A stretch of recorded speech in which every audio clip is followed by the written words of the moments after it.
Hello there, peace be on you. Now, today I'm just going to be talking about the Leaving Neverland documentary, um, which is supposedly supposed to be a documentary. But look, um, it really wasn't a documentary at all. It was a movie because the way they were pushing the narrative in the movie, it was simply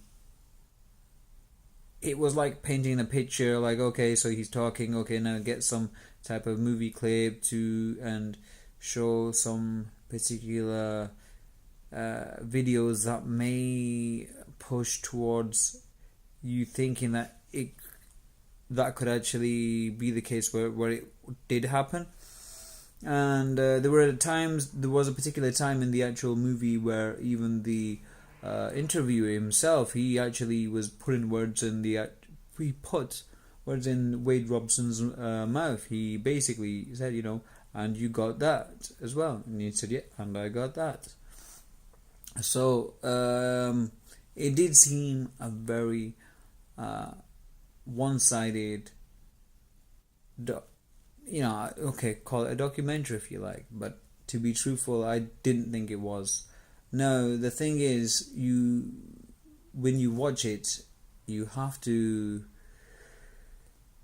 you have to be honest and look at the particular evidence. And look, initially, when you actually, I did have a look at all different types of themes and videos online. Now, initially,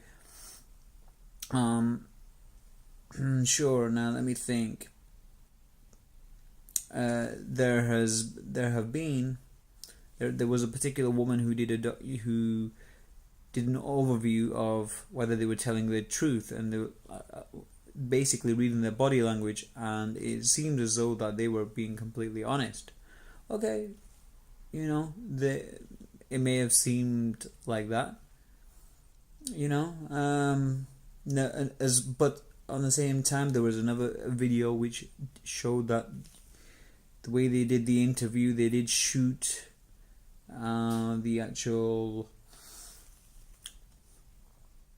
they shot the actual video at different times, moved a lot of the actual furniture as well. Why did they? Because it was supposed to be done. The interview was supposed to have been done. Supposedly, I'm not sure really, but over a 4 hour period. So that really can go against it, the actual movie itself. So, that in itself kind of makes you think, okay, is it true? Is it not true? Who knows? But in terms of the body language, it does seem as though this type of thing happened.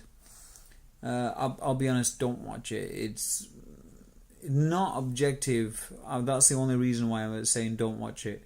If you want to watch it, you can, but it would make you sick as such. And then you have, okay, here is reality. But when you actually watch the movie, you think, what? Is this the case? Is this the case?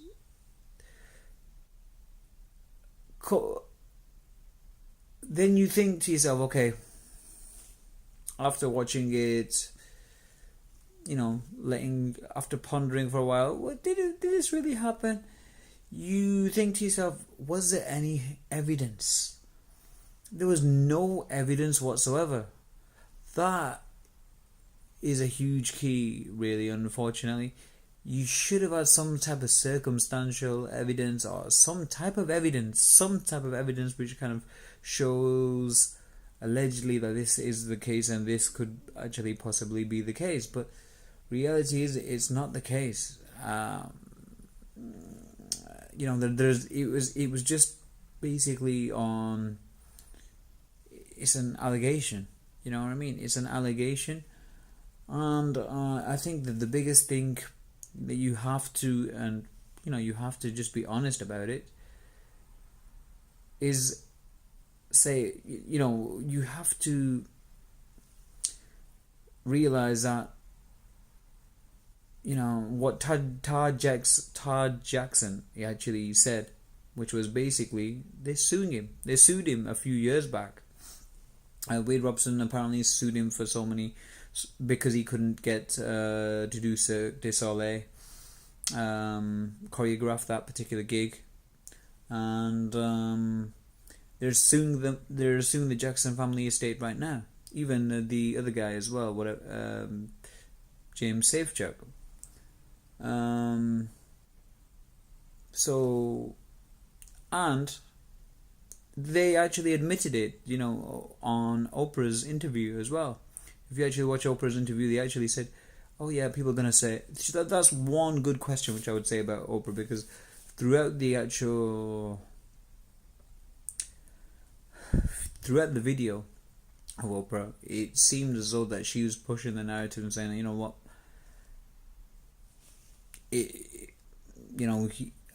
Allegedly he's guilty as charged." That's the way it seemed as though Oprah was pushing this particular thing. Now, when you actually, she did ask one good question, which was basically, "Why are you suing them?" People are going to say that you're suing them. Now apparently their excuse is this is the way they could get attention. Really? I mean, come on. I think that in itself is huge. That in itself is huge, because no amount of money, no matter what you would do, no matter what anybody would say, no amount of money could take away what happened to them. I don't care what anybody would say. No one would take money, and why would you take money? Why would you be suing them to get money? Why would you do that? Because that just shows that you're incriminating yourself, because then people are not going to believe you. People are not going to believe you at all. That just, you're basically saying, well, you're suggesting that, okay, this is a thing that happened to you, but the reality is you lied under oath, which is about 10 years prior, and both of them did. So, how can we believe you now? But the main thing is, if this particular thing happened, why? And now you've come to realize that this was actually, a bad thing, because that's what they're saying. It makes them feel that, this is what's happened to them, and this is it's wrong. What has happened? Why would you sue them for money? That's what I don't understand. No matter what you'd say, you'd want the truth to come out. And what would you do if you wanted to get the truth out? You would not take any money. You would not. You would simply not take a penny. There's no way in heck you would sue for that. You would. There's no chance, because you've clearly got the attention. You would have become this particular documentary. If you were not suing them, this would make it. It would be a lot more believable for sure.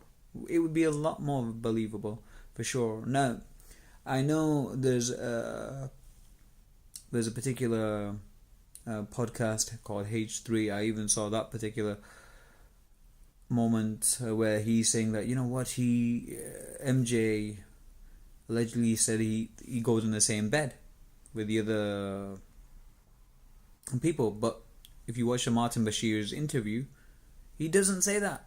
He does not say that. Watch the whole particular interview itself, and the only thing that I can say is, if on a conclusion, there is no factual evidence There is no factual evidence in regards to this. Now, was Michael Jackson doing, did Michael Jackson do right by hanging around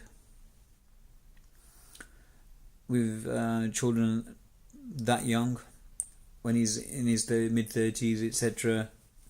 I don't think so. That's not the thing. But again, he said that he's had had a good upbringing, good childhood. You know what I mean? He never felt